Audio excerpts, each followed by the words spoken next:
Probably to your computer. That's what I'm doing. Hello, everyone. Welcome to Faces of Stone, the Star Wars series, and this is the Empire Strikes Back edition. I'm Amanda Sisk, the least Star Warsy of everyone, but of course I know the most. I'm joined by Marc-Anthony Macon, the original voice of Boba Fett. And I'm also joined by Noah Diamond, who was actually, he maintains, despite any proof, that he was inside a David Prowse suit, inside a Darth Vader suit. And he's very upset that he hasn't gotten any kudos for that. Lucasfilm screwed me. They're a bunch of crooks. So, as I said, today we're going to be talking about Empire Strikes Back. Is there any housekeeping we need to do first? I would like to clean the windows. Okay. So Empire Strikes Back, which is one of my favorites. I think it's one of a lot of people's favorites. I also think it's people's favorites because it's a very good standalone, even though it doesn't wrap anything up. It's really different from the other two in the trilogy. So you can kind of safely say it's your favorite, I guess. Well, and it's really different from most sequels in general, and considering it's kind of like the first sequel that really got recognized for being better than its predecessor by a lot of people. Yes. It's weird. It's a weird movie. It is. Especially for an action film, because most of the big action stuff happens at the beginning of this movie. Right. And even very strange. Even the big fight you're waiting for at the end, it's not really action filled, it's dialogue filled, it's emotion filled. I was saying today that and we'll get there I guess, but I was saying today to Noah that the fight between Vader and Luke doesn't really seem all that difficult, or I guess because we're used to the prequels now where we have Yoda jumping all freaking over the place. Right, you know, you see Vader and Luke and they're just barely hitting swords back and forth. It's not a great action sequence. It's a heart sequence. It's a dramatic scene. Yes, it is. And the movie is full of dramatic scenes. And, I think the part of the first film, that perhaps is, when you watch the first film, there isn't a sense, I don't ever think, gee, if only this were a more sophisticated adult storyline with, more subtle acting choices. The first film succeeds entirely on its terms. But this one, I think because George Lucas's story and vision are served by a director and a screenwriter who really know what they're doing with actors. The human beats in it are just so beautiful. The moment when Han says to Luke, Han is up fixing the Falcon and Luke is leaving the Hoth base, and Han looks at him and says, "You gonna be okay?" And Luke sort of turns around slowly and looks up at him. He says, "Yeah." There's no important dialogue spoken. But, the love between these two friends has never been more palpable anywhere in the series. I think it's kind of jarring when, at the very beginning, he says it's too cold. Somebody says it's too cold, and Han says, but my friend's out there. Mm-hmm. He doesn't say, but Luke's out there. He says, my friend's out there. And that was almost jarring to me this time when I was watching it, because you don't think of Han Solo as someone saying my friend. It's very ballsy. What a drama it is. The way the love story, even though there are not a lot of romantic fireworks in it, the love story is very much at the forefront of the emotional content of the movie. It's a lot of film noirish lighting and intimate scenes between characters in trouble. And I also think one of the most important things about it, because it is so early in the history of modern sequelism, is the way the titling and episode numbering conventions with this film enter the reality of what we now think of as an epic saga. For most of us, Empire Strikes Back was the beginning of thinking of the first film as episode 4. So this is episode 5, but it's Star Wars episode 5. It's not Star Wars 2, The Empire Strikes Back. The fact that it has its own title, and that it wasn't Star Wars Part 2, it wasn't a numbered sequel the way we came to expect sequels to be in the 1970s and 80s. It's a numbered episode on a continuum that we had no inkling of when we saw the film that first got us interested. Yeah. It's extremely sophisticated that way. And I think at that time, it'd be easy enough to believe that there were some previous films out there that somehow you couldn't get your hands on. They were made. Yeah, yeah. people that 1, 2, and 3. I missed them. I didn't even hear about Star Wars until '77. I didn't know that there was all this, old Well, stuff people out thought there. they'd missed 2, 3, and 4. Right. This They didn't think they missed 3. that was 1, and this is 5. So Yes. what happened to the 2, other 3, and ones? 4? Or do we go back? Is it a flashback? But that sense that you're just seeing one part of a much bigger thing, that approach is true in every detail in the movies. The much talked about way everything looks used, and there's a history to the stuff we're seeing, even though we're kind of coming in on the middle of the action. It makes you feel like there's a richness here that's below the surface. Well, one of the first things I want to ask is, when did you become aware of Empire? Did you see it? I mean, like, we were very, very, very little. Do you remember seeing it? How did you see it for the first time? And do you remember it being, kind of one of the important ones? Or do you think it was your favorite, not favorite? And where is it on your scale now? We've gone through our 1 to 10s, but I can't remember where Empire fell on anybody's scale, except for mine, which I think was number 2. Under Rogue One. I mean, I remember seeing it in the theater when it first ran. I don't remember many details of actually seeing it, but I remember seeing it in the theater, and I think I saw it actually twice when it was out then. And then most of my memories are really connected with the toys. Interesting. And then I guess VHS or whatever. Yeah, but that didn't come around until a bit later. So they, there were a few years of only being able to see it when it was run on TV. Right. Before it was released on home video. I think that's how I first saw it on TV. And I didn't see it in the theater. It was 1980. I was 3. I don't think I was quite there yet. And I remember a time when Return of the Jedi had not yet come out. That was the first one that I saw in the theater. Return of the Jedi had not come out yet, and I was heavily obsessed with Star Wars, and I had seen the first film, maybe 10 or 12 times, and I'd seen Empire Strikes Back once. And it was very frustrating to me that Empire Strikes Back, it faded from memory the way movies do when you've seen them once. And I remembered certain things from it, but the first film was very vivid to me, and Empire Strikes Back was like this elusive thing for many years, I guess until VHS. And I also, like you, Marc-Anthony, the toys for Empire are very evocative for me. I think because those were the toys that were becoming available when I was first starting to, play with action figures and stuff. So a lot of the action figures that I had when I was a kid were, I eventually did. That's one of the big ones. Yeah, I had one of those when I was a kid. Beautiful. And to the little... how do you have room to keep that in your house? I don't have room. How I have room is by having a very cramped living space. Is that your coffee table or your footstool or something? You just have to double up and use things for, What you'd be amazed what you can do with a snow speeder in the kitchen. I mean, it slices, it dices. Look at that tomato.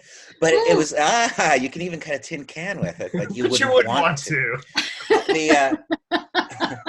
How do you know? The snow speeder, the toy of the snow speeder is much too large to fly between the legs of the AT-AT toy, and that was always frustrating. I know. You know what? I don't know if I agree. I think let's do a... Well, okay, but the scale in the film is very different. Yeah. I mean, that's like the size of a pizza. Well, I mean, you know what I mean, Yeah, in the film, it's like a personal pizza. Proportionally speaking. A pizza flying through the legs of the AT-AT. But a lot of the toys that I had were like Hoth, Leia, and Han. I had those, and that was my Leia. Did they have little things? They were in winter clothes, But now, see, for me, Hoth was kind of like a sacred thing because in the Midwest, we got these big white winters. And so I would take out all of these toys. I have, hang on here. Can I reach this? Imperial Attack Base. So this is the trench. And you put this in the snow when it snowed. And I probably still have some pictures somewhere I took of all of my figures in the snow. That's awesome. Really nice. And yes, in the winter, you got to play Yeah, Hoth. and you didn't neener. Yeah, no. Oh, well, I did in Connecticut. We had snow. Oh, you had Connecticut. Oh, okay. I didn't have toys or snow. So, yeah, I don't remember. They would just give you a piece of coal to play with. Right. No, I didn't even have coal. They showed me the coal. They taunted me with it. I don't remember when I saw this first. I know I saw it probably at some male or boy kid friend's house. Like the same people who showed me Howard the Duck and that shit. Like, it was probably those guys. And I probably saw it more and more at boyfriends' houses in high school. Like, that's where I saw Tron for the first time. Not Tron. Transformers. Sorry. Transformers for the first time and all that. So it was probably around then. But I do remember seeing Jedi in the theater. And I loved it. I loved it. Are you talking about Transformers, the cartoon? No, the movie. Wasn't there a first Transformers movie and he said shit? Yeah. Yes. And it is, I mean, that movie is a really weird, surreal piece of genius that Weird Al has a song in. It, I didn't really get it, but you know, boyfriend. I don't think it got itself, but it's great. I was just told this is a great movie. Like, because my understanding is that the company, was it Hasbro that did Transformers? Whoever did Transformers, they were like, you know what? Kids aren't buying any more Transformers toys because they've got Optimus Prime, they've got Bumblebee, they've got all the Transformers they care about, so we're just going to kill off all the current Transformers. Yeah, they all start died. over with all new Transformers. So the very beginning of it is just killing every character that the fans love. And the fans are 9. Yes. Yeah. So it was like this really sadistic act. I looked up at my mother with tears streaming down my face, and I said, he was the leader of the Autobots. And my mother, much to her credit, said, I know, sweetheart, I know. So that's where I saw it for the first time, and I don't remember it, but I do remember over the Cooper. Cooper. I remember over the years coming to like it more and more and more, and then realizing it was probably my favorite. I do, however, as I was telling Noah earlier, I think that some people might say is their favorite because it was a controversial choice. Do you agree that it was controversial then and or now? I mean, I think when it first came out, I think it was not well received by much of anyone. I read some of the first round of reviews earlier today. It was mixed. I mean, it got mixed reviews. A lot of them were positive. I mean, it got several high-profile reviews that were positive. And a lot of the negative reviews were by people that were never going to like that kind of genre anyway. I mean, there were a lot of the negative. The tone of some of the pans was like, it was fun, but one was enough. You know, it was that kind of a dismissive kind of reviews. But a lot of them said this was a worthy follow-up to, the first Star Wars, and it complicates the story in interesting ways.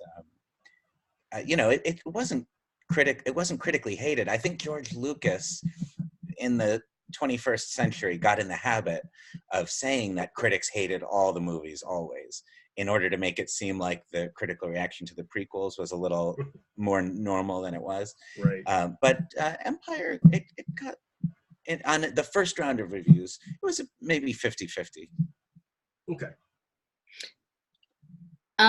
Which brings me to another point that that it doesn't tie everything up neatly, which I think was one of the complaints. Was it leaves us with so many questions, and it's not like an episodic thing where we're going to see it next week, or you had to wait 3 years. Yes, you have to wait 3 years to get it tied up, and I think that's fine. But I also never I really wasn't sentient enough to live with seeing that and waiting for Jedi. It wasn't like I was an adult who knew how long 3 years was going to be, or that I didn't, it didn't hit me that way.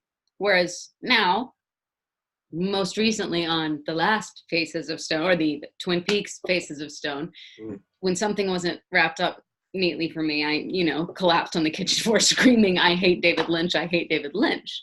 So it's two very, very different things. But this one, I had already seen the one next. I'd already seen the next one, which does kind of tie everything up. Yeah, I wish I had a memory of what my childhood feeling was about the ambiguous ending of Empire. I know that as a child, I know that in my mind, in the first movie, the good guys win. In the second movie, the bad guys win. And then in the third movie, the good guys win again. Like, I remember having that perception of it. But I don't know if I was disturbed by it. I also don't particularly remember how I felt about the I am your father revelation when I first experienced it. I have no recollection. Do you guys remember how that made you feel as kids? I think I already knew that before I saw the movie. Uh-huh. I don't remember witnessing that, which is, kind of crazy. Mm-hmm. But I do remember having feelings about it later, probably based on things that I had seen on TV or read that were repeating. Are you having some sort of cat problem, Diamond? Yeah, I thought there might be a cat stuck in a bag, but as it turns out, the cat wants to be in the bag and is perfectly happy and safe. All right. Okay. Yes, I don't. Well, there's also, it kind of has something in common with episode 3, where all the good guys have to, they go to fighting. It's very sad. You don't know what's next. Mm-hmm. Which that might have had the same reaction as this, except we already know what happens next. It's like, again, we already know. We didn't have to sit through and wait for episode 4. We knew what was going to happen. But it makes sense that if you're an adult and you're buying into this series, it's kind of satisfying for it not to only play on what might be dismissively called a comic book level. What in the 80s would have been called a comic book level. I mean, now we understand comics themselves to go much deeper. But you know what I mean? The first movie, if you're a serious adult, you might have loved it as a thrill ride and talked about it as a guilty pleasure, or a movie for kids that everyone can enjoy. But then to go see the sequel and actually have sexual chemistry between two of the leads and a sophisticated emotional storyline and a truly gut-wrenching revelation, it's like it sort of dares you to take it seriously. I think, as you said, Noah, the lighting also really makes this into a more sophisticated film that you experience like a noir. It's dark blue or black and red or dark, it's beautiful orange. When Yoda says no, there is another, they justify it by having it, Luke's flying over him, but it's so stage lit. It's this white light, and then he's looking up at the red, and there is another. It's beautiful. It's beautiful. And Noah and I have, for other reasons, 400 Years in Manhattan. If you're in New York, you need to come buy a ticket to see it on November 6th, for which we had to buy a very large television. And we are now the owners of a ridiculously stupid television. It's so big it makes me feel like an asshole. So, however, we did watch Empire on it. We don't have the Blu-ray. We have the DVD. And boy howdy, do I have to get the Blu-ray now because I have this enormous TV. But B, I've never seen the detail of the ships, the little tiny details and the lighting. I don't think it would have been nearly as good on our, perfectly adequate TV. But that struck me so much as these, you always know the models makers work so hard on everything, but they didn't know we were going to have this high definition 60-inch TVs that, show all this stuff, but they did it anyway. And it was just beautiful. And I think that's part of it too. The way we're watching this movie now brings all the design elements right up front. Yes, well, in general, the age we're living in now, with not only high definition giant screens in our homes, but the ability to revisit favorite media over and over and over again, this has really rewarded detailed works of art. Stuff where they took the time to make something that rewards repeated viewings holds up very well. And that also was kind of a bold way to make a sequel to Star Wars in 1980. I assume, Marc-Anthony, I haven't, but I assume you've read Splinter of the Mind's Eye. I have read Splinter. Because there was going to be a different sequel. If the first movie hadn't been a hit, they were going to make a cheap sequel to just kind of try to make their money back and use their intellectual property. And so George Lucas hired, I think, Alan Dean Foster to write this novel, which was a sequel to the first movie, called Splinter of the Mind's Eye, that takes the story in a whole different direction, but it was specifically conceived to be a novel that could be adapted into a very cheap movie with not a lot or possibly a television series, or something. I think was the idea, that would be like the pilot for a television series, maybe. But yeah, Splinter of the Mind's Eye is, I don't know, I must have been like maybe 10 or 11 when I read it. I don't think I read it when it first came out, but I did read it, and I was infuriated by it. So I know it continues a romance between Luke and Leia, which it now does. Which, you know, like, that didn't bother me. What did bother me was that Leia's character was kind of this, like, preening princess, sort of like, she and Luke crash on a planet, and it's almost like she's Princess Vespa instead of Princess Leia. But this is the introduction of kyber crystals. This was the first time they do encounter a kyber crystal in this, and I don't think it's said that it's what's used for Jedi's lightsabers. No, but and I think there's only one of them in this. They're searching for the kyber crystal.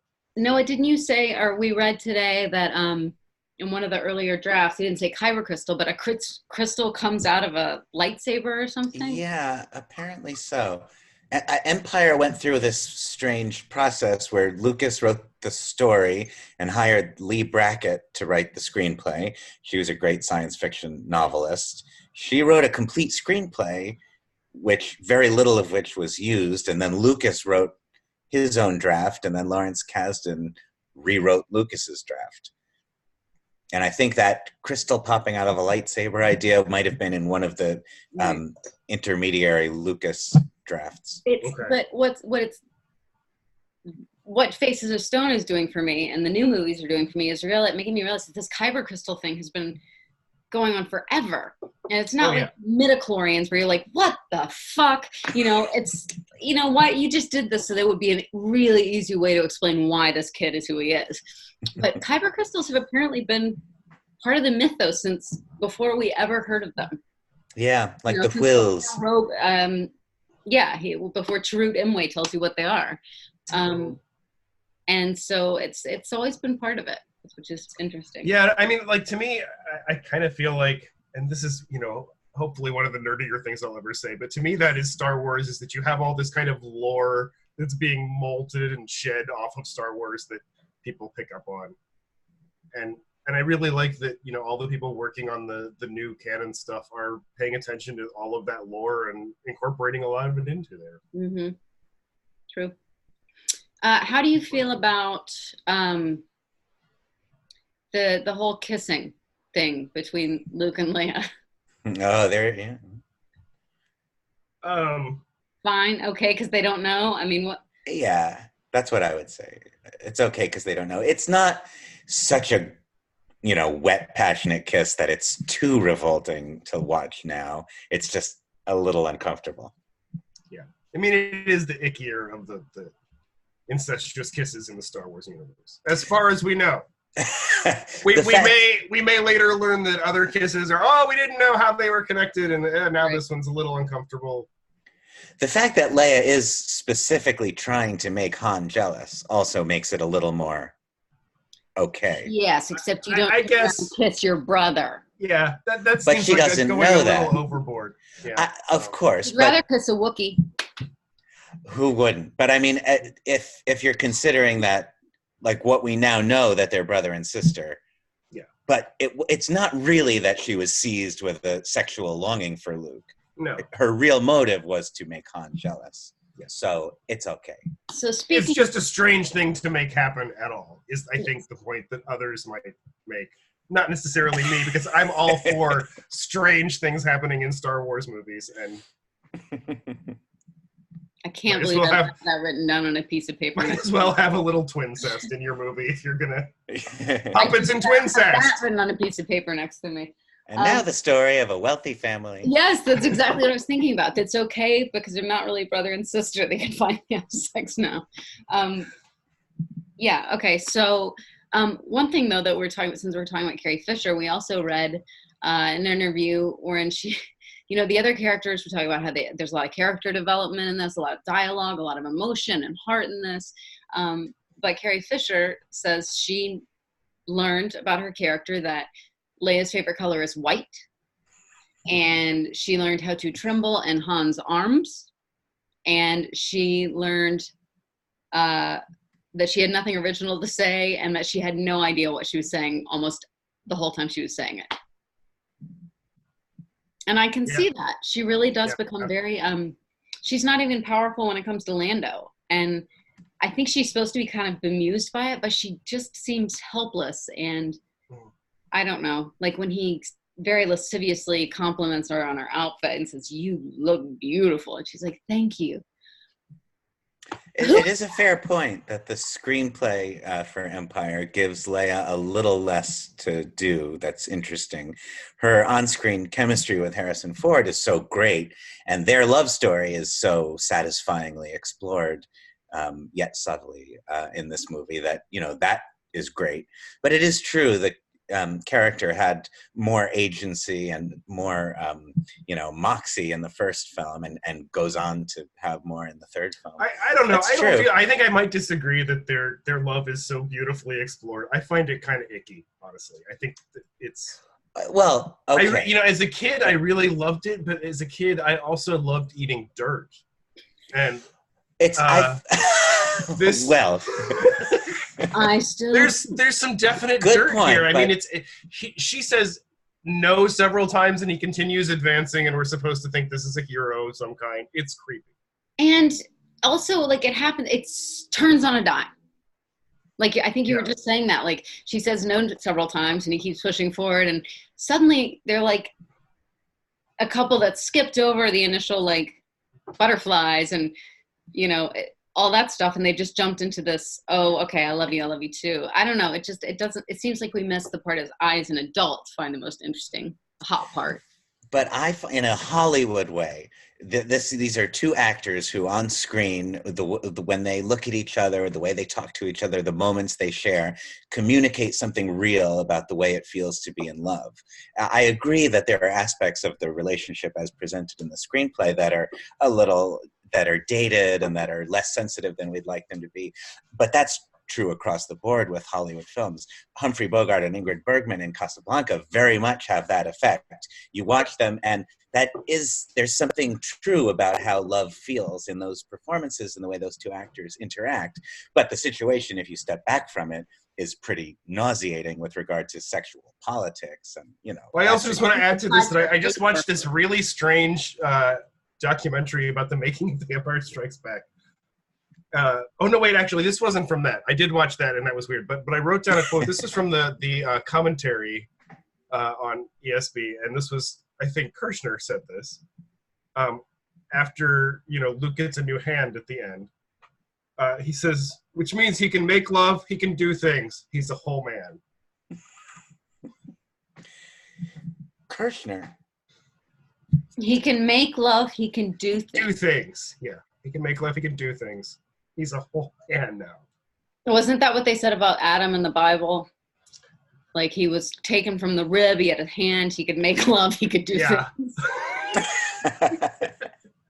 Kirshner's a bit of an odd duck, isn't he? I mean, yes, he is. The proof is in the pudding as far as, I do think he did the best job anyone ever did directing actors in a Star Wars movie. Sure. And also his visual vision for it, he did an ace's job. But yes, I've listened to the commentary and seen interviews with him, and he almost has like an old vaudevillian or Borscht Belt quality about him. And he talks about all this stuff in the most simplistic terms. He found such depth in the material and in the actors, but his commentary is like, he loves her. You can see that he loves her. It's so nice how he loves her. I don't like the robot is sad. You can tell the robot is sad.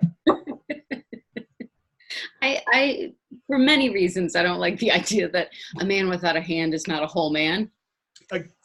Let's just start there. I call that a very personal thing, given that my father didn't have a hand, and I think he was just fine.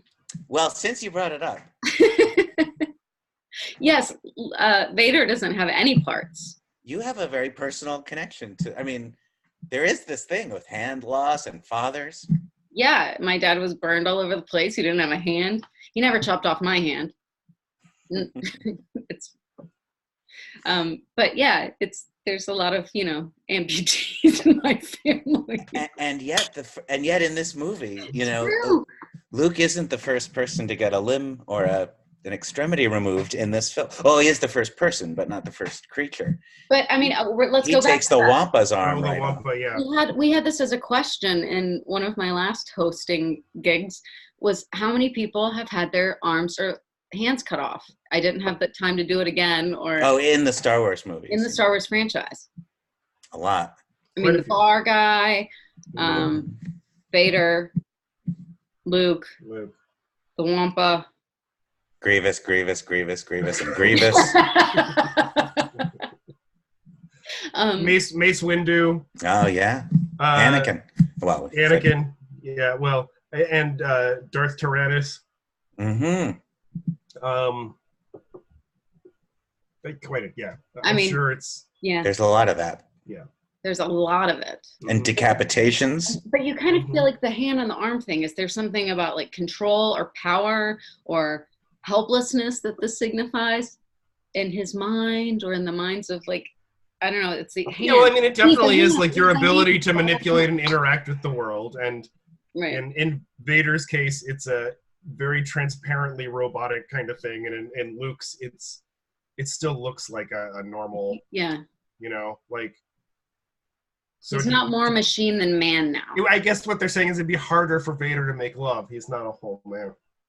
I think it would be harder to make love, yeah, because he has to be in an oxygen pod and he has any parts. Yeah. Anyway, to get off the amputee train. And talk more about Darth Vader's sex life. Somebody's gotta. That's why we're here. Well, let's talk, since we're on the Wampa. I've been on the Wampa for months now. Well, okay. So let's talk about some of the changes that they made. Yeah. So I don't know. So I guess you're probably watching the 96 versions. I think we're watching the 2004 DVDs. Oh, okay. Yeah. So I'm watching the 2011 ones. Right. So but I don't know how different. We watched today was the difference between that and the 2011. Okay. Which I don't think there's that much difference between what we have and what you have, right? I don't think a major difference, no. And in general, this movie is the least tampered with in the special editions. I guess that's true, but like I feel like I noticed the tampering in this one the most, and I appreciate it the most. Like I love the additions to Cloud City. I think it looks really beautiful. We see like a lot more of that kind of skyline and backdrop, and Cloud City is just really beautiful. Like, it really is. And you don't understand that until, those backgrounds, instead of the white hallway, which you see everywhere. Like everywhere we go in Star Wars, this white fucking hallways, this beautiful thing behind them, Yeah, and now they just put windows in the hallway, and now they're walking past a window. It's nice. And they did a very graceful job with it. They changed, how the light hit other walls a bit. It was really nicely done. But unlike episode 4, there are no special edition shots in the movie that feel like they couldn't. It doesn't feel like stuff from contemporary cinema kind of added to an older film. There are no shots in it that, you go like, oh, that's not 1980. Well, it is true, I think, that in this one that you appreciate it more, like you said, Marc-Anthony. And like, it's not like Lucas took to what you see a lot and what people complain about a lot is Lucas, some new technology came along. Lucas said, oh my God, that's what I really would have liked to do back then. So he takes it, puts it back in that, and it is jarring. It does take you out of the moment. You see, this doesn't look like 1980, but whereas like the addition of the Wampa eating the leg, it does look like. Yeah, it's very seamless. And it's nice getting Ian McDiarmid in as the Emperor. The old Emperor was a weird. He looked too much like Yoda. Yeah, it didn't really work. I remember even as a kid being kind of annoyed by him. Mm-hmm. What is that? Who is that guy? Well, and like I don't recall, like the first time I saw Return of the Jedi in the theater, I thought the Emperor was a totally new thing. Yeah, like I had never heard of the Emperor, and I guess I had. I just was so unimpressed with him that as a youngin, I didn't even remember him after a few viewings of Empire Strikes Back. Ian McDiarmid's head is much bigger. Yes. He's a much bigger Emperor head. Yes. A couple other things they did. They made audio changes. They changed not only sound effects and beds of sound, but they changed, music and things. And a couple of lines here and there. Yes. Yeah, little things. Changed. But little things that made huge differences. Like when Luke pushes Vader off the platform in the fight, it used to be he just pushed him. And in today's editions, Vader goes, oof, which is huge. Huge to show that he's kind of human still in a way, that you can't hurt him. Right. He makes a human noise to being hurt. And that There's was a line removed from the Dagobah scene. Luke used to say to R2 after the swamp creature spits him out, "You're lucky you don't taste very good." And that was changed to something You're lucky to get out of there. Yeah, right. Yeah, and that seems completely unnecessary. Yeah, well, that one I don't quite understand. But it mostly doesn't necessarily bother me, but I don't know why. Yeah. Maybe it's because R2 in fact tastes delicious and the slander was intolerable. Yeah, Kennedy Baker was like, I'm not going to stand for this shit. No. Yeah, so I can't remember any of the other big things. There weren't huge changes. There really weren't. No. It was little tiny dialogue changes that actually made it more interesting, I felt. It is wonderful that when making the special edition, they did not tamper at all with Yoda, who I think we have to say this character is one of the miracles of modern filmmaking. I was amazed, especially after, we just were so in deep on the prequels so recently, and Yoda's not in the first film. So this is the first long, careful look I've taken at the original Yoda in a long time. Wow. He is, in fact, no less expressive than the digital Yoda. It's a remarkable Frank Oz job. did a beautiful job. Frank Oz, yeah. It is probably the best performance of puppeteering that's ever been captured on film. Well, there was a big discussion about whether a puppet could win an Oscar. Yeah. Mm-hmm. And I think that happened again with Gollum, actually, later. Yeah, possibly. Well, and Andy Serkis, now motion capture has allowed, the Academy has started to accept that sometimes a performance isn't necessarily going to look like an actor. But the Yoda is just remarkable. The camera lingers so fearlessly on his face while he goes through emotional changes before our eyes. It's amazing. And Frank Oz, of course, the vocal performance is iconic and brilliant and memorable. But of course, all the little facial twitches, that's Frank Oz too. That's his storytelling powers. It's I think the longest stretch of that we've talked about, and it's the obvious one, is when Luke goes into the evil cave. Yeah. And, it just keeps cutting back to Yoda realizing what's happening, feeling what's happening, and making a face, and going back and kind of drawing in the sand or whatever with a stick. It's very, very, and that's when R2 also becomes incredibly expressive. Those two working back and forth with each other have just as much expression as any two human characters talking to each other, I think. And more than several of the human characters. Yes, and especially more if you go back to the prequels. Jesus. Well, since you bring it up, that scene in the cave on Dagobah, that is definitely one of the key scenes in the whole series. It takes the whole thing like a psychological and philosophical step beyond anything in the first film, which had no dream or fantasy sequences in it.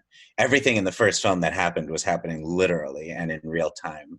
And now Luke has this vision in a cave.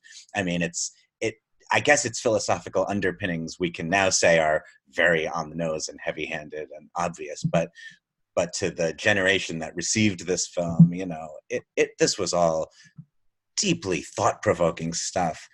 The way Luke decapitates Vader so easily in this eerie slow motion in that fantasy sequence, and then sees his own face in the mask. I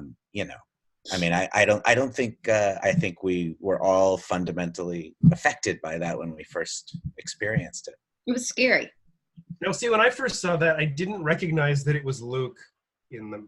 Oh, that's interesting. I was really confused by what that was supposed to mean, because I just thought it was this random face, or that he was seeing what Darth Vader looked like. I didn't realize that that was supposed to be Luke somehow. I was terrified of that. I do remember being terrified of that when I saw it, which might have been when I was 15. I don't know. But it was scary. That part's scary. It's interesting, isn't it, that it's what he's really seeing. I didn't think of this until watching it this past weekend to prepare for this. But, you know, it's really like he's seeing his reflection. It's not like it's him in the suit. It's his reflection in the chasm that he's created in the mask by cutting off Vader's head. Really? That's what it looks like to me. I don't think you're right. Well, yeah, we'll have to settle this the old-fashioned way. By watching the movie? Trial by stone! Yes, it is.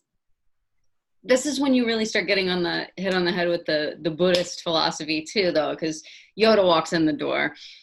He's clearly a Tibetan monk. I mean, like, yeah, I know. Clearly. And he's putting down traffic koans everywhere. Yeah. And he's talking about, he and Ben saying you can't leave until your training's done because you're too attached and you got to get rid of all the attachments. You've got to unlearn what you've learned. And suffering, this whole cave thing is about Darth Vader's not causing everybody suffering. You're causing your own suffering. Darth Vader is not the reason that you are fucked up. You are the reason you're fucked up. Yeah, Darth Vader's fucked up, but you got to deal with you. And that's all, it starts getting heavier and heavier in that. Or at least I see it get heavier and heavier in that way. Though I'm not sure that, like I said, is Obi-Wan right? Was Yoda right? Should Luke have stayed and finished his training? Should he have killed Darth Vader? I don't think he should have, clearly, because I do think if he had killed Darth Vader, he would be on the side of the Emperor at this point. Yeah, I mean, I think the whole point is that Luke just, because Yoda and Obi-Wan are still kind of following old Jedi rules. They feel like you're supposed to kill this and end the Sith thing. Kill your father. Just like Kenobi tried to kill him. In a way, Luke is different from Yoda and Obi-Wan, right? In that he has more faith in Anakin. Obi-Wan and Yoda, of course, know a little bit more about all this, so they would seem to have a more credible insight. But Amanda and I were talking earlier today about, like, I mean, Vader's eventual redemption in Return of the Jedi is, he tells his son, he says the right things at the end to his son. He says, "You were right, tell your sister, you were right about me. I'm a human being, and I actually am a decent guy who just fell in with the wrong crowd, But I don't know. If he lived on and did a lot of good to try to atone for his sins in some way, and maybe we could really call him redeemed. But Darth Vader is responsible for planets worth of death and suffering and destruction. Mm-hmm. If Obi-Wan and Yoda, I mean, I don't know, if Vader had been killed before the events of Return of the Jedi, it would be a better galaxy, right? Yeah, surely. Yeah. I think the point is that Luke goes against that tradition and he wants to try to save Vader. But I question watching this, like, wait a minute, what have Yoda and Kenobi been doing for the past 20 years? Mm-hmm. Learning how to commune with each other through the spirit world. It seems like they're just being wimps and they should just go challenge Vader them damn selves. And also, Luke is 19 now and he's too old to begin the training. Well, you knew where he was. Whose fault is it that you didn't say, "Hey, time to train you younger"? Well, right. What were they waiting for? What was their plan? Somebody pointed out that Yoda had like 100 excuses for not training Luke, but that does go back to he didn't want to train Anakin either. And look what happened. So were they just going to do nothing? Was that their whole thing? Is we're just going to hide out and not get killed and kind of half-ass watch the son of the biggest murderer in the galaxy? Well, maybe we'll find out the answer soon in Kenobi, a new series from Disney. Pay us more streaming. Man. There's like this bug here and it's killing me. Yes. So that is, it does show that this, like you said, kind of this old way of thinking and this very black and white way of thinking. When I was watching it, and I was watching Obi-Wan, I was thinking only a Sith deals in absolutes. Not true. Not true, because Yoda and Obi-Wan are dealing in absolutes. If you do not do this, this will happen. Though I guess Yoda says you're going to be much more prone to join the dark side, not you will join the dark side. But so as a thought exercise, what if Luke hadn't taken the bait? What if Luke had stayed on Dagobah to continue his training? What would have happened? I mean, Vader and Boba Fett get Han anyway. Nothing would have changed except Luke would still have a hand. What would have and happened? some more training, I guess. I mean, Leia and them didn't get help from Luke. They got help from Lando. Right. Well, I suppose Cloud City would still be operating the way it was. The only reason the Empire went there was to get Luke. Intercept Luke, yeah. Right. Okay. Was to put a trap for Luke. I assume so. So if he hadn't shown up, though, I mean, like, Vader would have known he wasn't going to, right? I mean, yeah. So how would things be worse? I don't think things would be worse, Yeah. necessarily, I guess. So let's talk more about little things we think maybe don't make sense. Some of these I was thinking before. Some of these are in that's the YouTube series of like the things, everything wrong with blank movie. And this is, but a lot of these were echoed. I would say these while we were watching it, and then he said these, and I would go, yeah. But okay, first of all, falling down that big chasm, Luke deciding to jump. Was he trying to commit suicide, or did he know that little air tube was there? What the fuck was that air tube? Why did it just open up when he sat on it?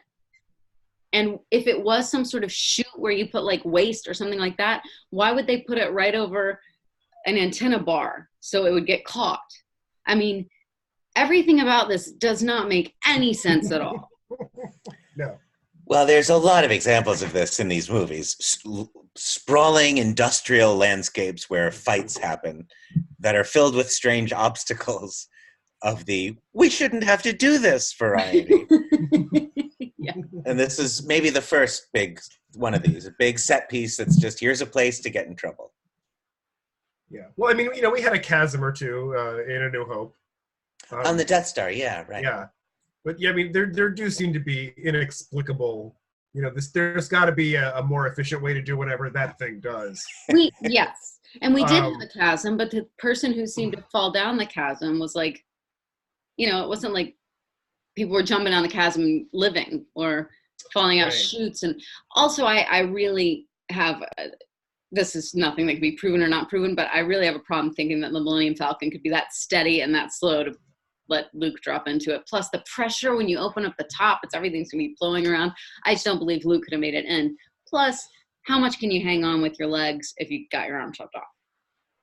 I mean, I understand that the lightsaber cauterizes the wound, but he just had Jedi training, Amanda.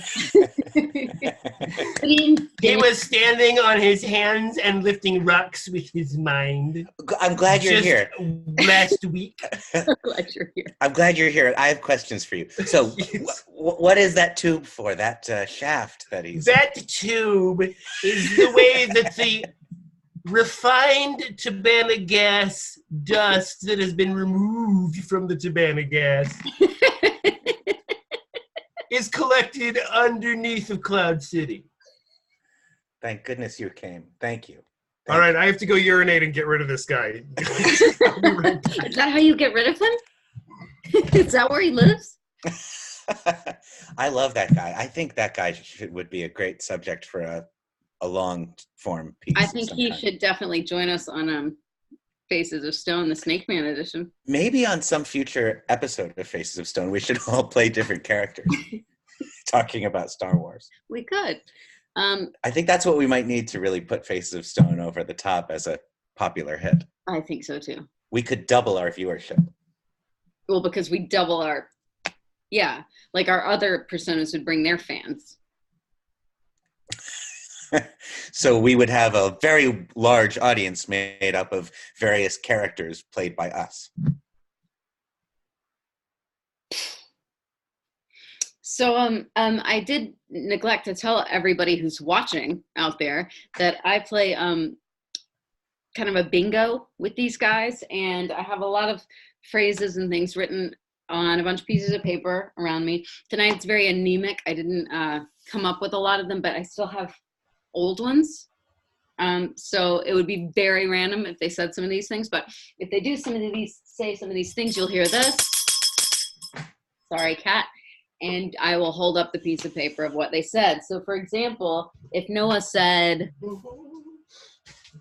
Jabba the Hutt. no. Cleveland.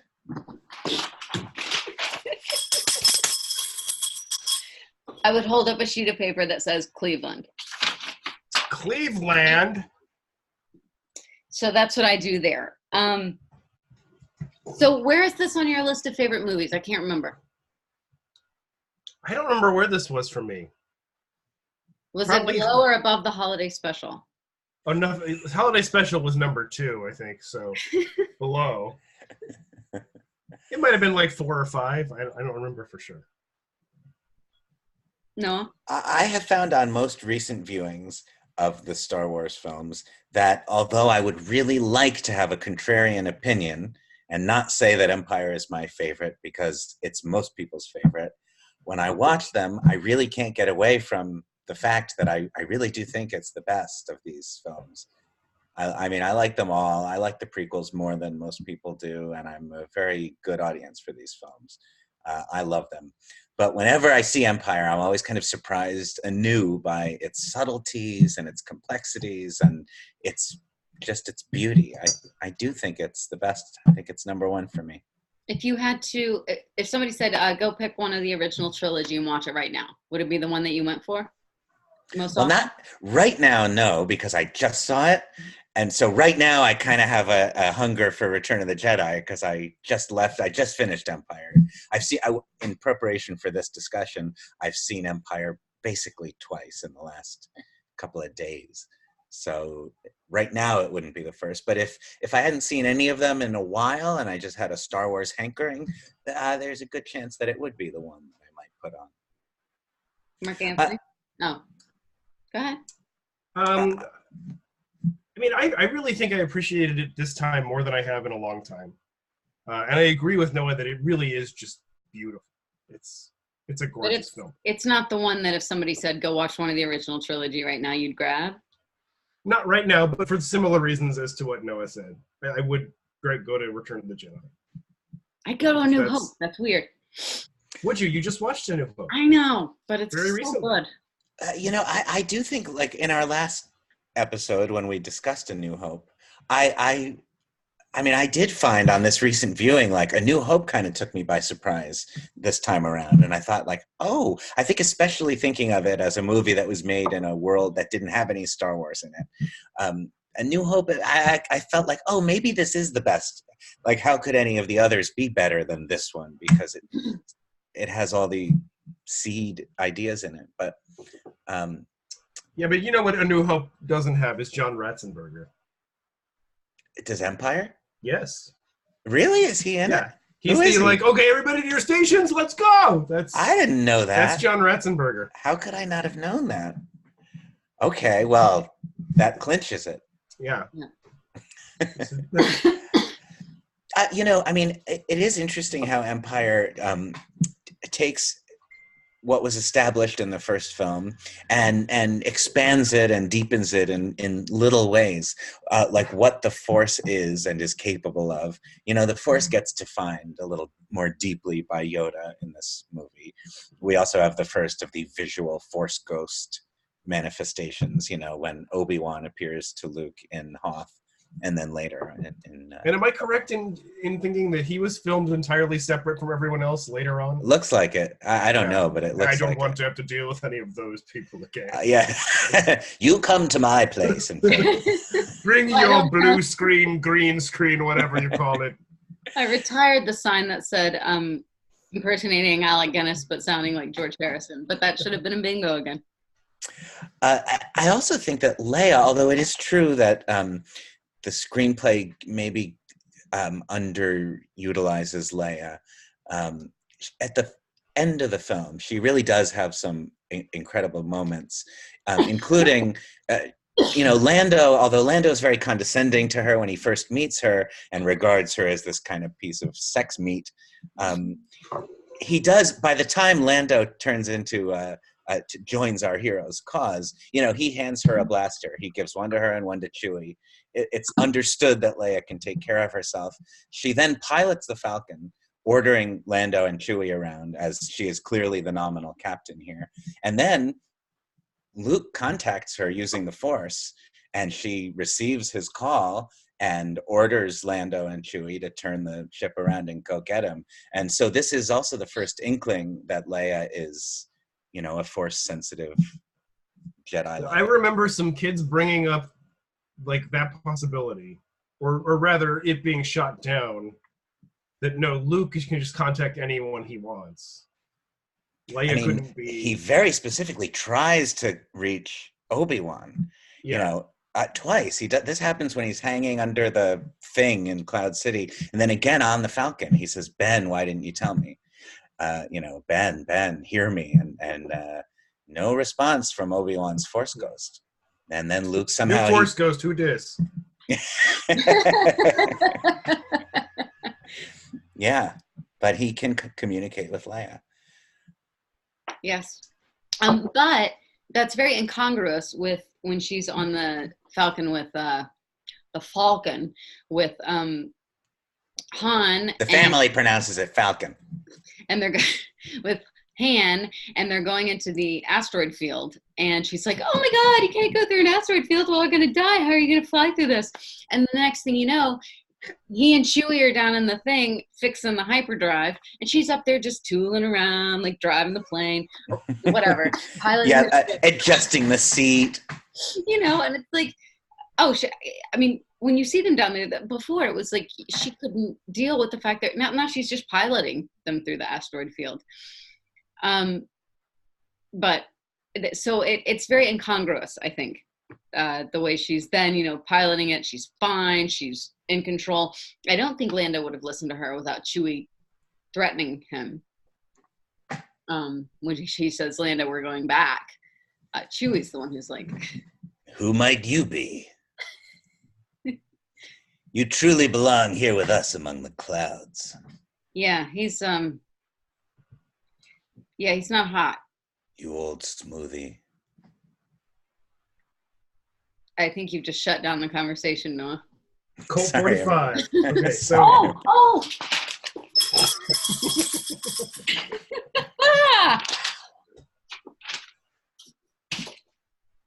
Wow. So while we're on the topic of Ben, I want to ask why, looking forward to see if maybe this will happen or be revealed in some way, probably not, in Rise of Skywalker, why is Kylo named Ben? It really doesn't seem like what either Leia or Han would name their child. It seems like what Luke would name their child. It's interesting. Yeah. Do you think Kylo is really Luke's baby? No, I really doubt that. But I'm wondering if maybe this means that, Han was gone and didn't even know about Kylo. And so Leia was like, "Okay, well, can you help me with this kid?" And Luke's like, "If I can call him Ben." Is it said anywhere that, do we assume that Ben is like a tribute to Ben Obi-Wan Kenobi? Well, if it's not, that's a really stupid thing to have it be another Ben tribute to. Like, it's just like... Yeah. Either people are going to suspect it's related to that, or it's something specifically different. Either way. Originally, he was the leader of a group called the Knights of Ben. Oh my God. It was going to be Stimpy. Kylo Stimpy. Kylo Stimpy. Or Kylo Stumpy if Stimpy. he loses a limb like all of his predecessors. Yeah, he hasn't lost a limb yet. Nope, not yet. Well, not that we know of. There was something else about this movie that I was going to talk about. Oh, Empire Strikes Back? Yeah, oh yeah, right. Right. I didn't write anything down. there were questions I wanted to ask you guys about it.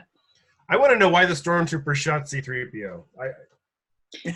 Yeah, why were they trying to get rid of 3PO? That's good. That's a good question. It's just always been a random thing to me. Like, I guess because he spotted them, but doesn't it seem like we'll just shut the droid down if? And why would they put 3PO in the cage with Chewie? Yeah, another weird thing to do. Like, here, just give him his droid. Like, Yeah, what? I mean, I don't know why they do that. Also, why does they said that in this was in a previous draft, but it remains that Vader welcomes them into this. He says we're going to go get refreshment, but he's really tricking them. So why put the table out with all this food and stuff and have Vader at the head of the table? It just seems stupid. I know. It looks like Vader's about to say, "The reason we celebrate the Passover holidays is to commemorate the Exodus from Egypt."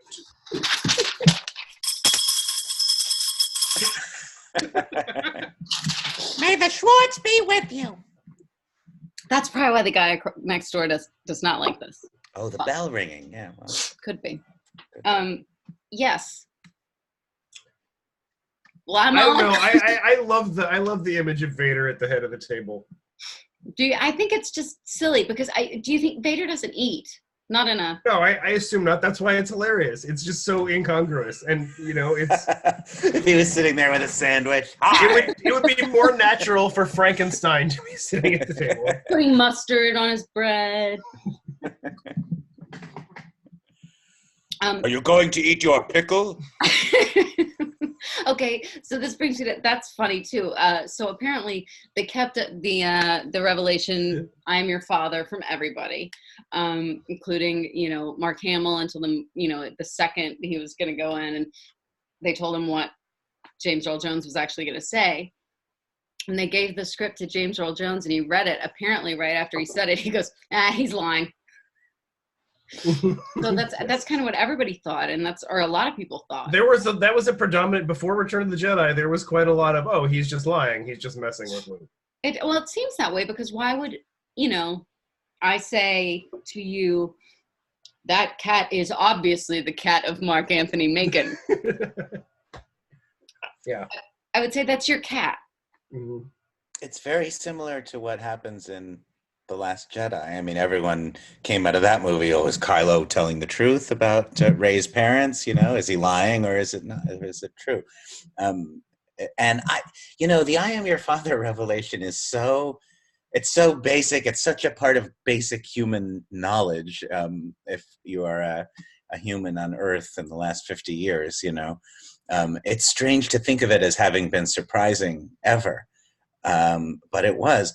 And one thing that always goes through my head when I watch that scene is that I had, when I was a little kid, as I said, I had seen Empire like once on TV, but I had this storybook, the kind where you put a cassette tape in and it does the story along with you.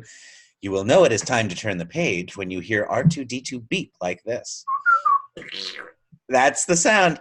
So I had that. So I listened to that cassette and read that storybook, hundreds of times. And I'd only seen the movie once. And for some reason, the dialogue is a little different on that tape. It's all the original cast. Maybe it's taken from the radio drama that the NPR radio. The radio drama wasn't the regular cast. Wasn't the original cast. Oh, then it wasn't. Maybe it's alternate takes or something. But I definitely remember that on that cassette, the exchange is, "So you see, young Skywalker, your future lies with me, for I am your father." To which Luke replies, "No, it's not true. I'll never join you." Which is similar to the way it plays in the movie, but that's not quite it. Mm. It's Obi-Wan told me, "Ben, he told me you killed him." And Vader says, "No, I am your father." Luke says, "No, it's impossible." And Vader says, "Search your feelings. You know it to be true." Anyway, I had like an alternate version of it in my head, which is still more vivid to me than the true exchange. This seems to be a good place to break in. I've got two things, but it seems to be a good place to bring up The Lion King. Of course, yes. Where Mufasa appears in the sky and says, basically, "I am your father." Voiced by James Earl Jones. Yes. I mean, surely people knew that this was going to harken back to Darth Vader. I mean, this isn't, you can't have him say, I am your father. Like, it'd be like if he was an espresso commercial and it was like, I am your father. You take it back to Darth Vader, you know?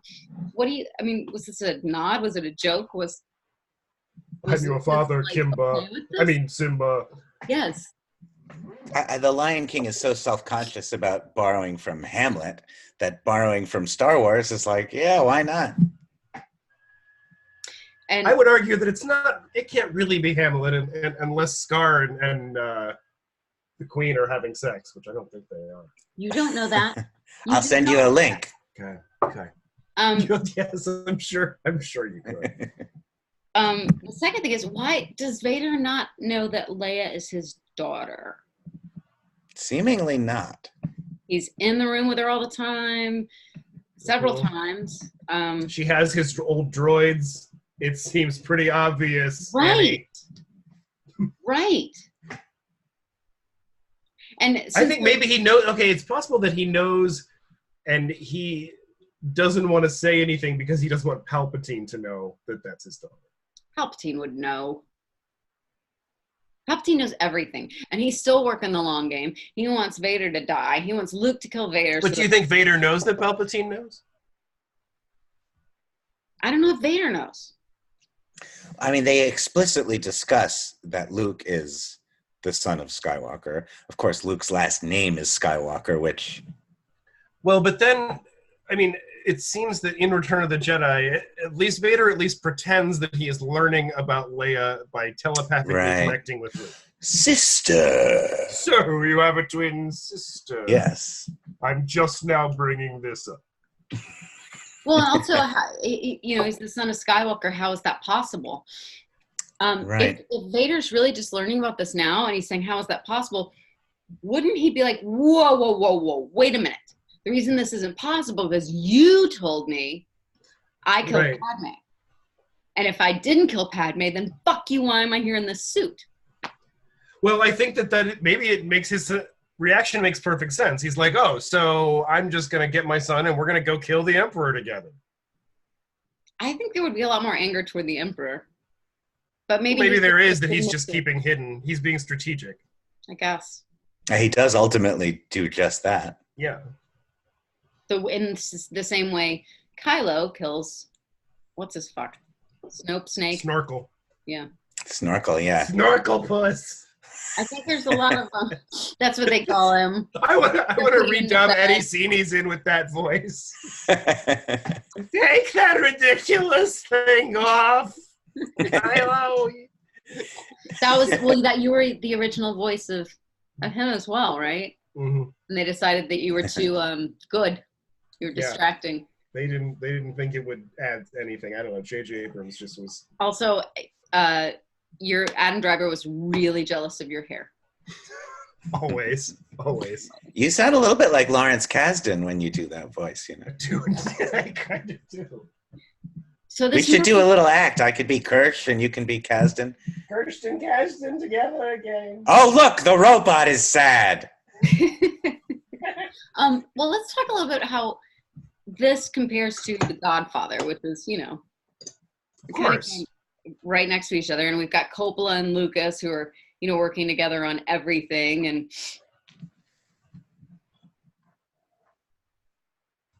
I don't know what I was going to say next. You mean in terms of like the way the sequel plays against the first film? The way the sequel plays, how everybody says Empire was received. It's like the only, what is the statement? Like it's the only movie of its time that's like the sequel sold better than the original. And maybe that's true about the grosses, but everybody thinks that Godfather 2 is better than The Godfather. And it was much more critically received, I think. I bet Noah's looking it up right now. What I was looking at was the year. I mean, Godfather Part 2 is 6 years before Empire Strikes Back. So, I mean, that's interesting. I mean, The Godfather Part 1... Did Empire break its record, or was it just not even in the running?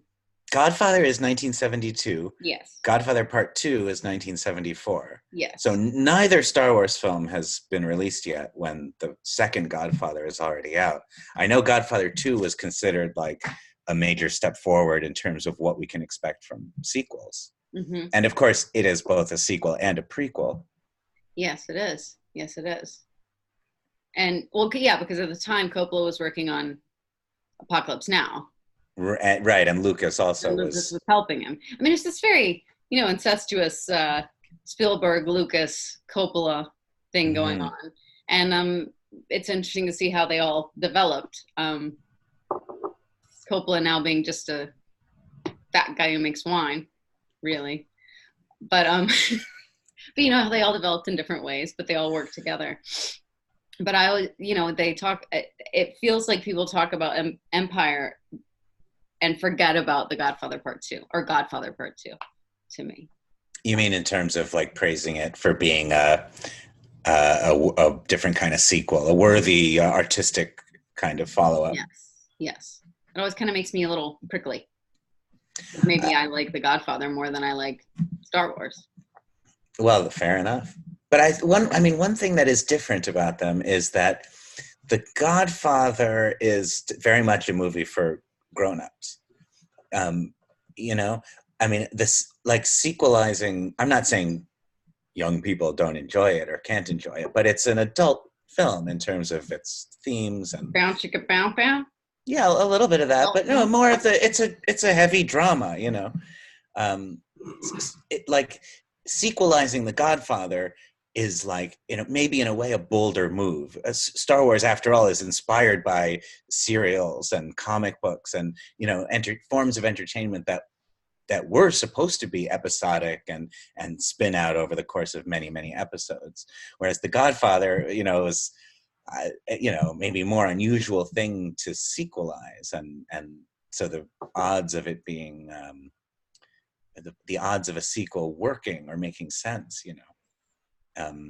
how do you deepen a standalone story? I mean, Godfather 2 obviously succeeds spectacularly, but in a way, maybe it's even more unlikely.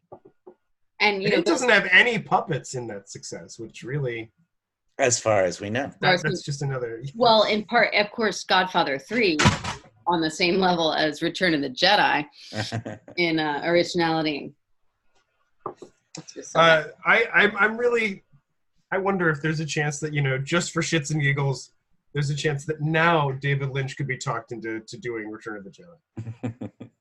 Like, we know David, it's not going to be a normal Star Wars movie. You make how you would have made that movie, how you'd make that movie now. We can make two.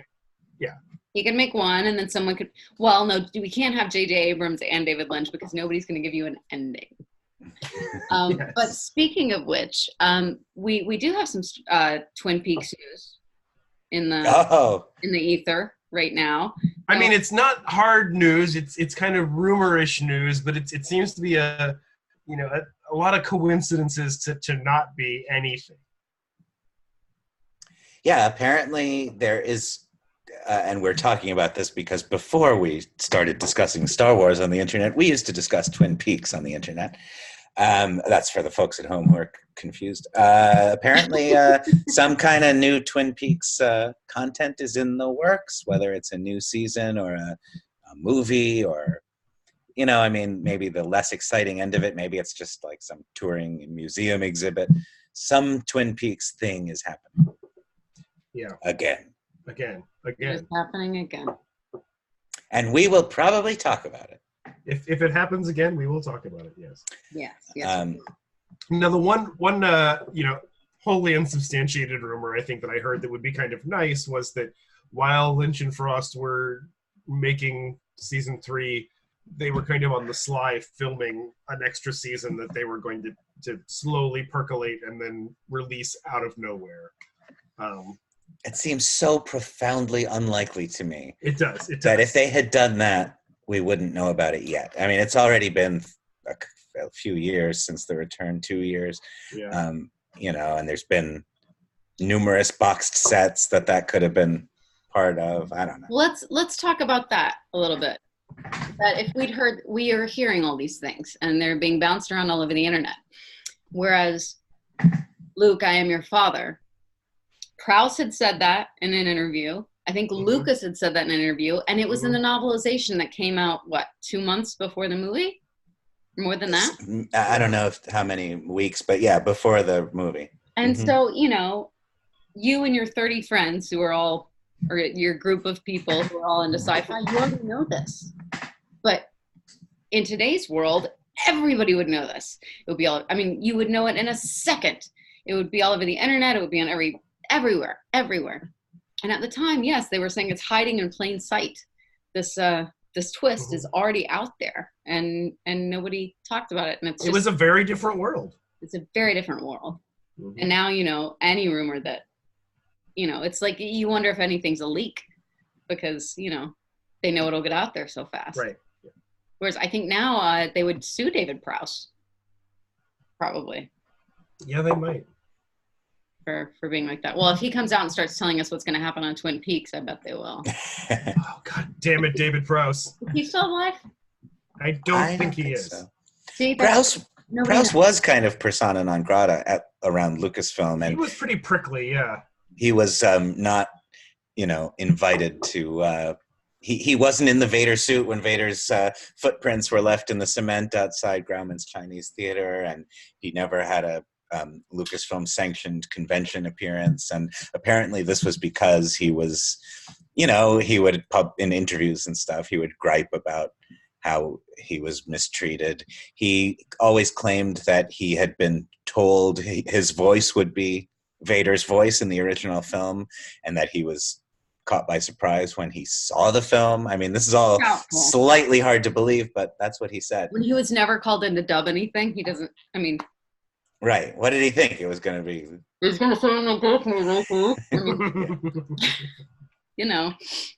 Yeah, but... it seems that he may not have been, the brightest star in the brightest bodybuilder in the box. Right. Exactly. But it is also true that, people who worked on the first Star Wars movie, this was not necessarily high-profile work. I mean, there were a lot of creative people who came in and punched a clock on that movie and collected a few peanuts for it, and then later discovered that they had made maybe some kind of significant contribution to the biggest movie of all time, and they felt cheated. I mean, Susie Rice, who designed the Star Wars logo, much to her credit, has never, maybe remarkably, has never said anything public about feeling scorned, but she was just making her hourly wage as the junior designer at some ad agency or PR firm when she was given the task of designing a logo for Star Wars. The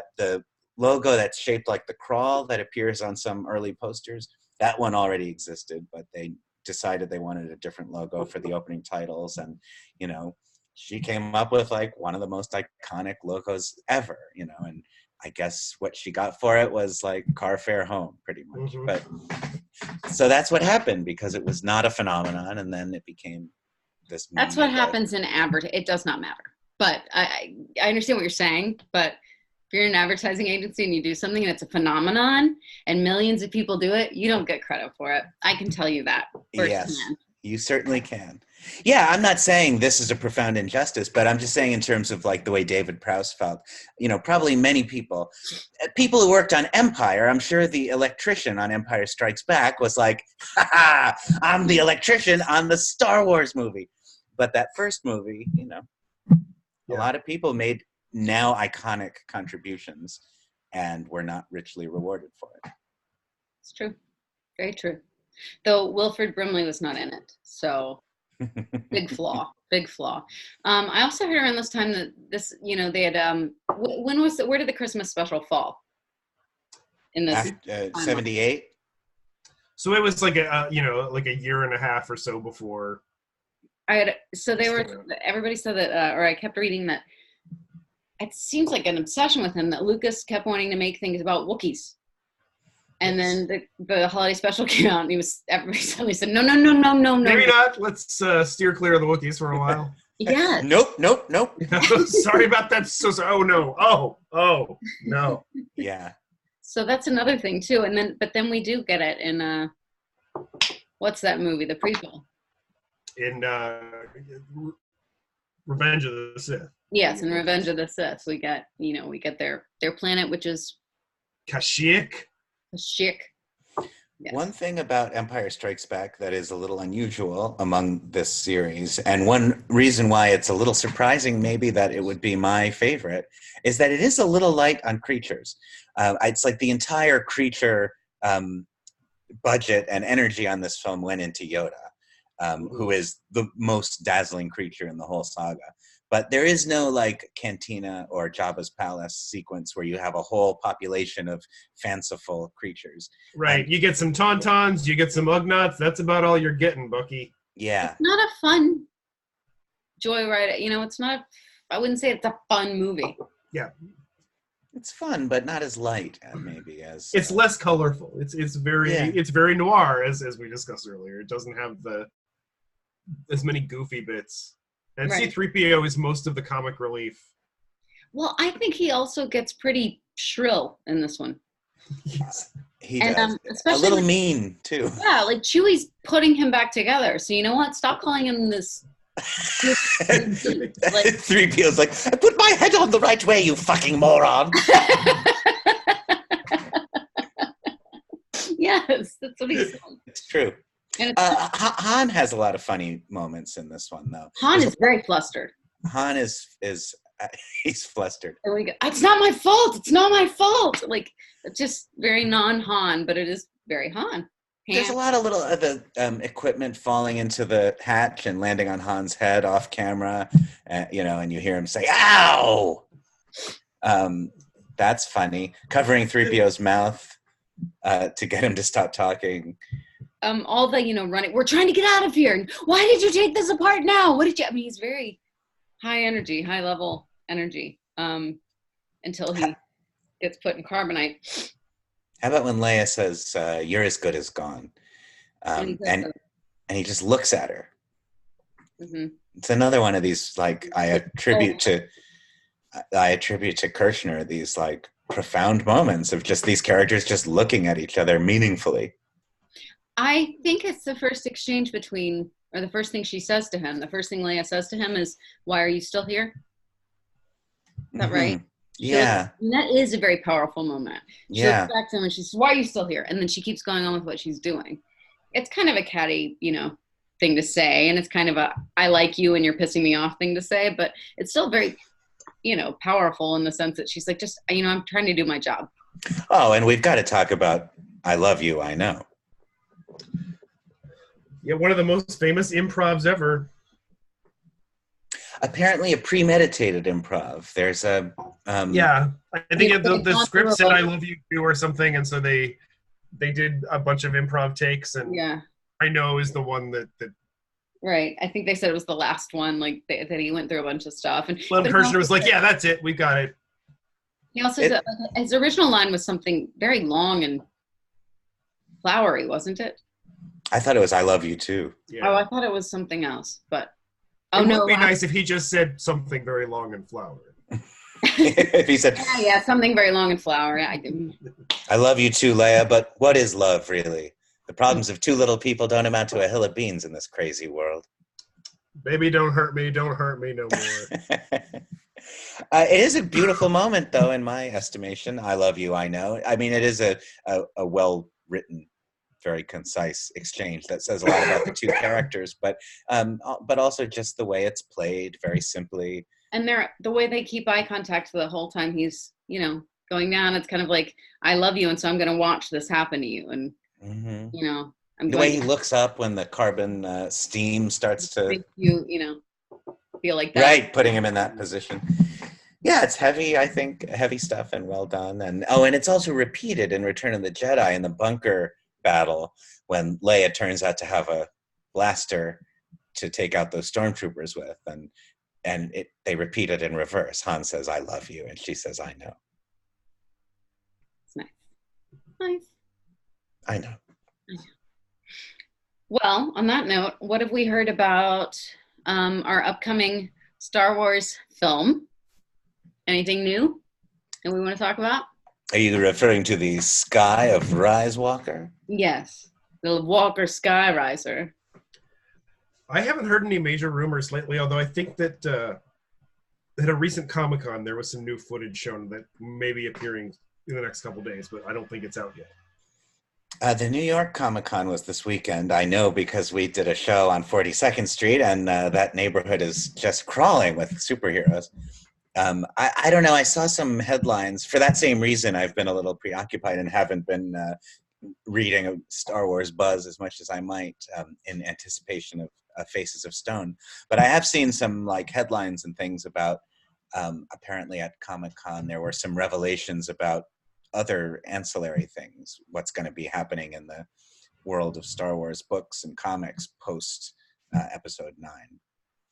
The Episode 9, I mean, I know that there have been some, I guess, promotional images have surfaced showing a little bit more of the Knights of Ren and the Sith Troopers.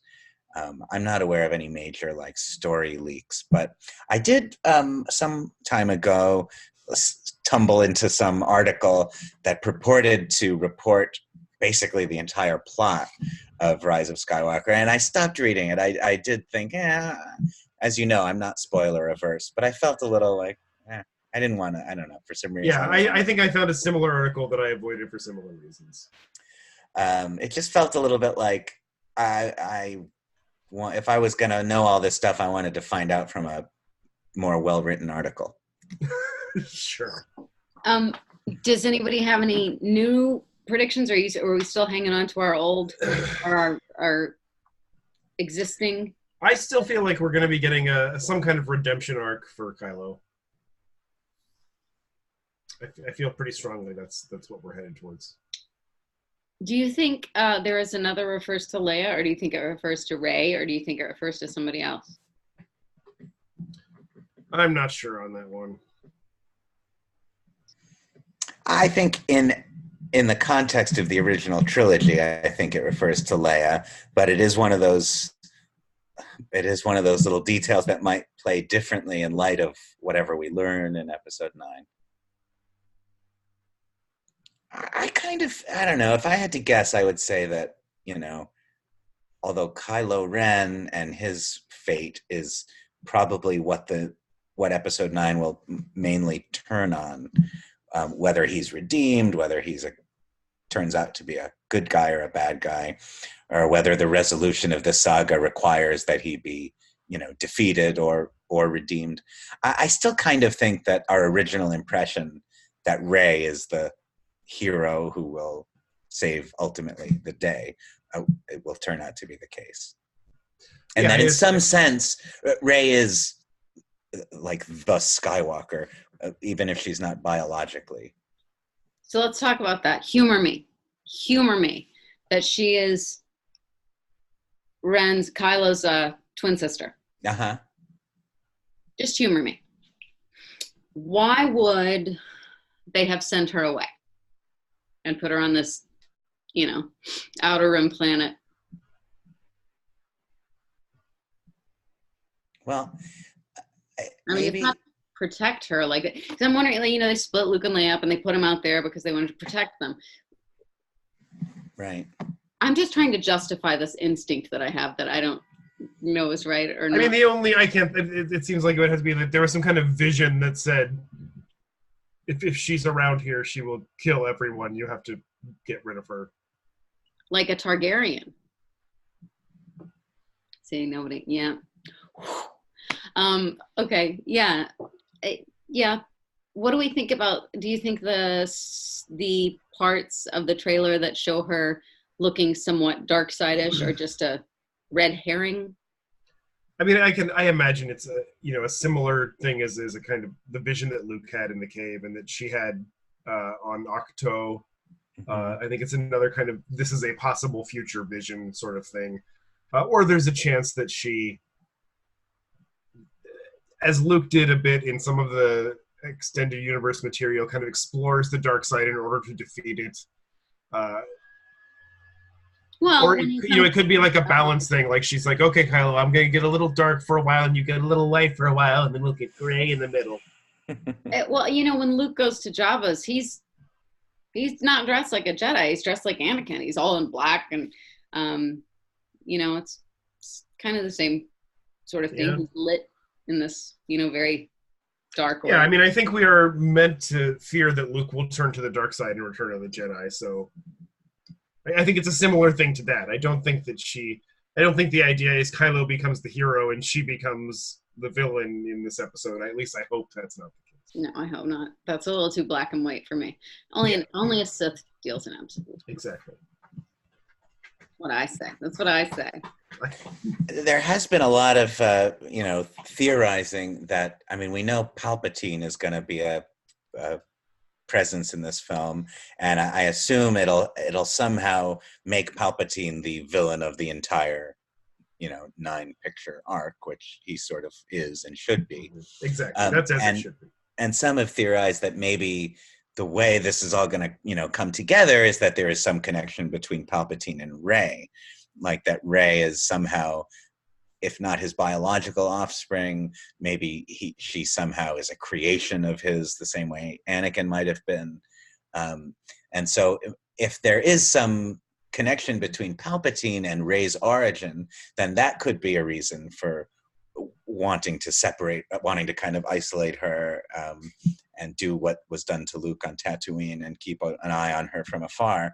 I do think that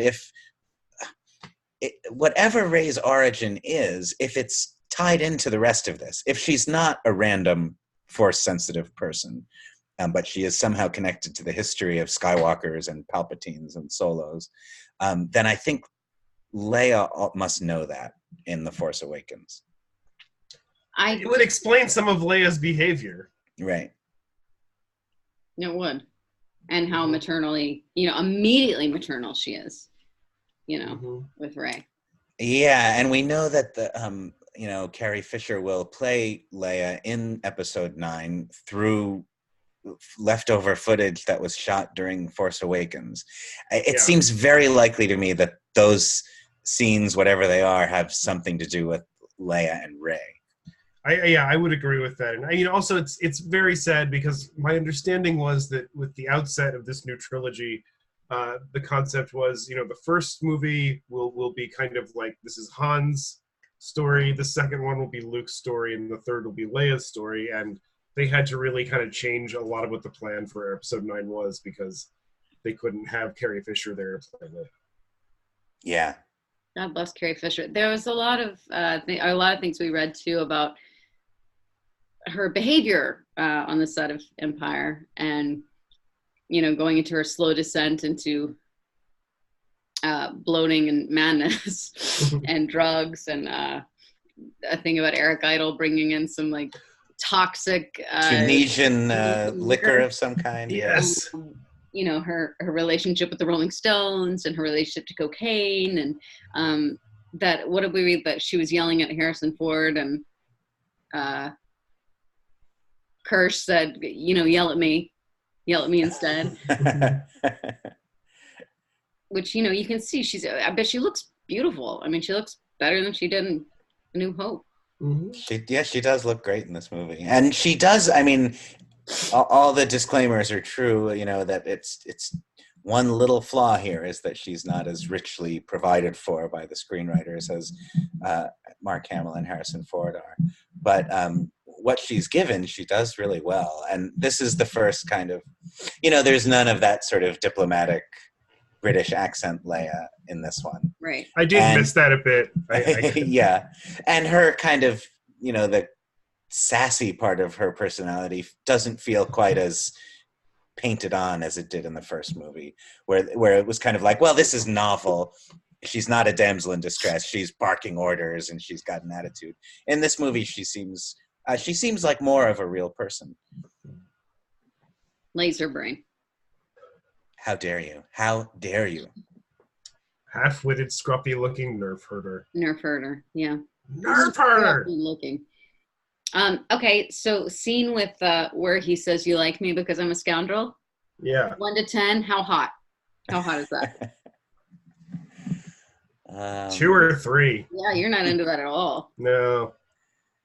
Like I said, I mean, I'm responsive to that stuff. I do think, you know what else? Not only do I think that the two of them have undeniable sexual chemistry and fireworks and all that, and there's something between them. I know, like that.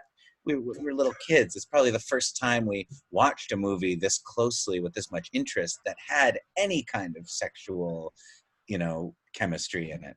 And I think But Kirshner has said, like, this is intercourse for this movie. Yes, he says that in the commentary, right? Oh my God. Yeah, so I mean, I think it was, I think my reaction as a child was something along the lines of, this is a huge part of life right here. I don't exactly know what's going on, but there's something interesting about the way these two are looking at each other. I would like to meet a pretty girl one day. Finally, is there a cave of evil everywhere? On every planet? Well, okay, canonically, I don't know if this is canonical actually anymore, but for a while the idea was that there was a Dark Jedi was killed on Dagobah, and that's where that cave of evil came from. What about the cave on wherever Luke is? Octo? Yeah, I don't know about that one. I haven't explored that cave yet. I remember when Empire was new, and it seemed then that Dagobah was Yoda's natural habitat. And that kind of he seems like a kind of vaguely amphibious creature who might live in a swamp. And so that was a retconned idea that I don't know if it was maybe always intended, but eventually we learned, like, no, Yoda would actually be most comfortable in beautiful downtown Coruscant. Right. He's like very Spartan design. And it's interesting, though, because they said, we want to Kermit the Frog. Yeah, right. They put him in a swamp. He's like in the swamp. It's not. And he was going to be playing the banjo. Yeah, he's not playing the banjo, but it's you can see it. You can see not it. easy being green, it is. Yes. Why so many songs there are about rainbows? Then the last thing I'll say about that, though, the cave is one thing I noticed is Yoda becomes so clear in his speech when he's sending Luke into that cave. He says, what's in there? Only what you take with you. Yeah. Not what you take with you, only there is, or anything else. It's only what you take with you. And then he says, your weapons, you will not need them. Not your weapons you will not need, but your weapons, you'll not need them. Like, he's so clear for the only time, I think, that he's thinking like this is really important, and I'm not sure the kid is following the inverted syntax thing. Doesn't seem to be quite the brightest Skywalker. But no, I guess thinking about it, though, because Luke was in hiding there too, in Octo. Mm-hmm. I think the idea was supposed to be this dark force energy is a way that you mask your own light side energy so that you can't be found. Smart. Very smart. Well, that's what we do here in our apartment. Mm-hmm. That's why you live in the one with the hell mouth? Yes. I mean, you pay a little extra. Yeah. But people don't call you every day saying that they've got car insurance deals. No, they just don't. They don't come to the door at all. At all. Yeah. So that the hellmouth works. Yeah. No. All right, my friends. Do we have anything else to say about Empire Strikes Back, which is one of the best movies of Star Wars, but I think one of the best movies ever. It's just a great movie. It's a wonderful joyride. And considering that more or less it's only one long chase scene, it's amazing it's entertaining at all. But it's thoroughly entertaining. It defies a lot of formulas. I think that's one of the reasons it works so well. The expected way to make a sequel to Star Wars would be to make it as much like the first movie as possible, replay all the same beats, basically make The Force Awakens. But that's not what Empire does. It complicates things, and it gambles with millions and millions of dollars, figuratively and literally, in terms of goodwill and box office success. And it says, like, it's not a take the money and run kind of movie. It's like, we're digging in for the long haul. This is going to be a thing. It was very brave, and I think that The Last Jedi took a huge cue from that. So I'm excited to get to that one too. Absolutely. Well, who is doing the next one, and what is it? Well, I'll tell you in just a moment. Click, click, click, click, click, click, click, click. You can talk while I click. Click, click, click, click, click, click, click, click, click, click. Well, that was predictable. Here's the old schedule. On October 13th, which is 2 weeks from 1 week from today, right? Because we skipped our last, we skipped one. So we have. Because of our show 400 Years in Manhattan, which has one more show at Theater Row. They're part of the United Solo Theater Festival. It's November 6th. You can go to 400yearsinmanhattan.com to get tickets. But that's why we skipped last week.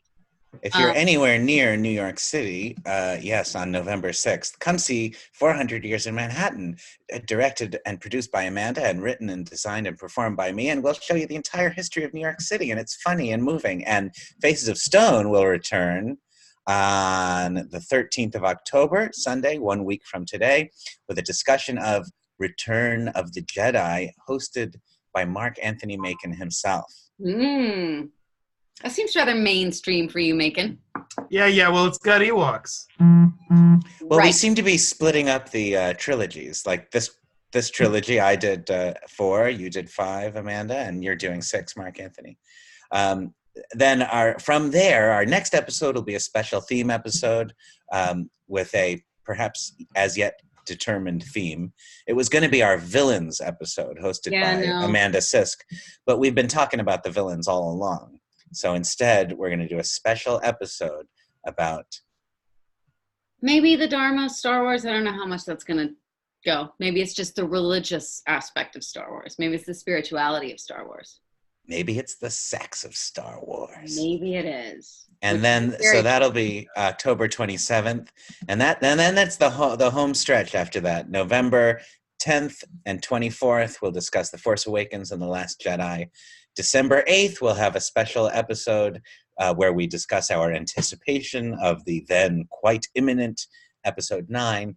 And then on December 22nd, 2 days after its release, we will report our findings on the final installment in this saga of Skywalkers. Yes, we will. And before we go, I would like, since these weren't bingos today, I was hoping that Noah Diamond would do me the honor of 2 of them.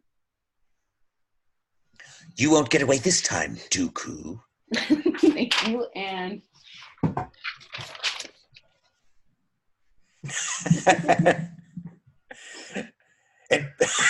I think Marc-Anthony should take this one. I don't know if I can, but I'll do my best. It belongs in a museum. That's pretty good. That's pretty good. And then you think that was a decent River Phoenix? somebody just, I think this is more of a Marc-Anthony thing because of his creative mind. You got to work this in somewhere. Okay. All right. I can't even read it. Body hair electrolysis.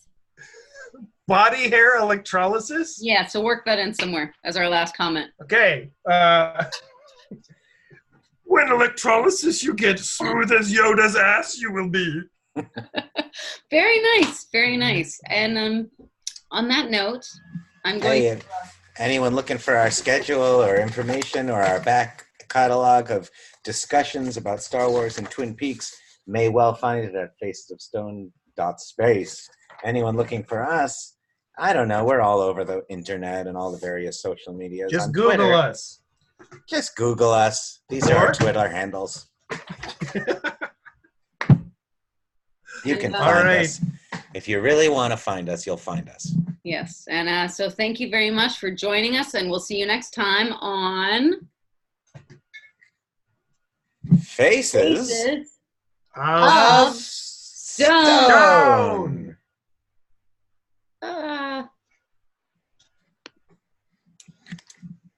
Okay.